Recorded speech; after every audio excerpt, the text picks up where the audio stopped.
Let's talk a little bit about campaign messaging. Senior political analyst Britt Hume is here with some thoughts about what the Obama campaign is saying and what the Romney campaign is not. Good evening, Britt. Hi, Brett.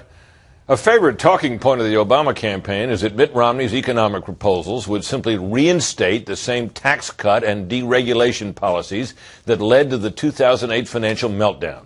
Two things should be said about this claim. One is that it has gone unanswered by the Romney camp, and the second is that it is utterly invalid. The tax cuts put in place under President Bush in 2001 and 2003 cannot be blamed for the mortgage market collapse that triggered the Great Recession.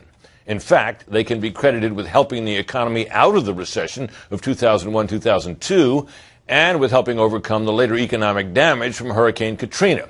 And by the way, that expansion and the tax revenues it produced were sufficient to drive down the federal budget deficit for 3 years in a row, 2005 through 2007. This despite massive war spending. As for deregulation, President Obama himself has said that former President Bush put more regulations in place than he has in the same time frame. It is true that there is one bit of deregulation regularly blamed by liberal economists for helping create the speculative bubble that led to the financial crisis and the Great Recession. That was the lifting of the legal barrier between commercial and investment banking.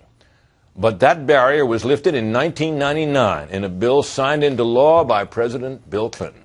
Brett? So if that is the case, how does President Obama change the dynamic in debate number 2? Well, it'll be interesting to see whether Mitt Romney is ready with an answer to that charge, because so far the Romney camp really has not answered it. Now, maybe they're reluctant to defend President Bush, thinking that that he may not be popular, it may still be unpopular, and so on.